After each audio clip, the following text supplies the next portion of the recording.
हिलते हुए लोहे के ड्रम के अंदर आखिर ऐसा क्या था जिसे उठाने के लिए दो ताकतवर आदमियों की जरूरत पड़ रही थी। महिला पुलिस अफसर बहुत सावधानी से ड्रम का ढक्कन खोलती है और बूढ़े आदमी से पूछती है, ये आखिर है क्या चीज। जैसे ही बूढ़ा आदमी अंदर देखता है, उसका पूरा शरीर कांपने लगता है। वो घबरा कर पूछता है, तुम इसे कहाँ से लेकर आए हो? पास खड़ा आदमी डरते हुए जवाब देता है, इसे कस्बे की झील से पकड़ा गया है। बूढ़ा आदमी बिना कुछ कहे ड्रम को उठाकर मछली को पानी से भरे टैंक में डाल देता है। जैसे ही मछली पानी में जाती है, वो अचानक जिंदा और बेहद खतरनाक दिखने लगती है। उसके दांत नुकीले होते हैं और वो बेहद आक्रामक नजर आती है। एक युवक बूढ़े को चेतावनी देता है, यही मछली हमारे दो साथियों को मार चुकी है, कृपया बहुत संभल कर रहिए। लेकिन बूढ़ा आदमी कुछ देर तक मछली को देखने के बाद बेबस होकर सिर हिला देता है, जैसे कोई बड़ी मुसीबत आने वाली हो। वो बताता है कि उसने ऐसी मछली पहले भी देखी है। ये कोई आम मछली नहीं, बल्कि प्राचीन काल की आदमखोर पिरान्हा मछली है। उसके दांत इतने मजबूत होते हैं कि पानी में मौजूद किसी भी चीज को चीर सकते हैं। इतना कहकर बूढ़ा आदमी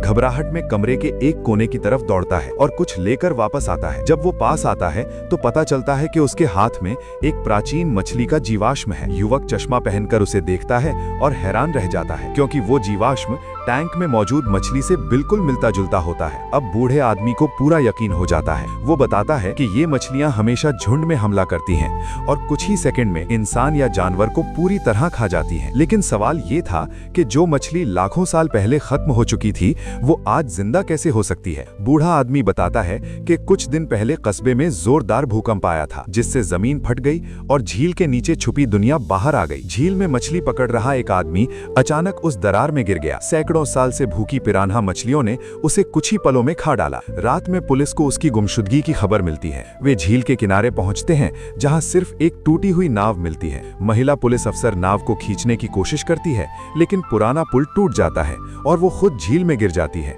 तभी उसके पीछे एक और लाश तैरती हुई दिखाई देती है। जब उसे बाहर निकाला जाता है तो उसका शरीर बुरी तरह कटा हुआ होता है। अब मामला और भी रहस्यमय हो जाता है। अगले दिन पुलिस झील के बीचों बीच जांच करने का फैसला करती है। स्कैनिंग में उन्हें झील के नीचे एक गहरी दरार दिखाई देती है। सभी गोताखोरी के कपड़े पहनकर पानी में उतरते हैं। आगे बढ़ते ही वे एक विशाल भूमिगत झील में पहुंच जाते हैं। चारों तरफ हजारों मछलियों के अंडे पड़े होते हैं। एक व्यक्ति उन्हें देखने के लिए दस्ताने उतारता है, लेकिन तभी एक पिरान्हा अचानक उस पर हमला कर देती है। पानी में खून फैल जाता है। जैसे ही वो पीछे मुड़ता है, उसके सामने हजारों आदमखोर मछलियां होती हैं। अब आगे क्या होगा, ये जानने के लिए अगला हिस्सा देखना मत भूलना।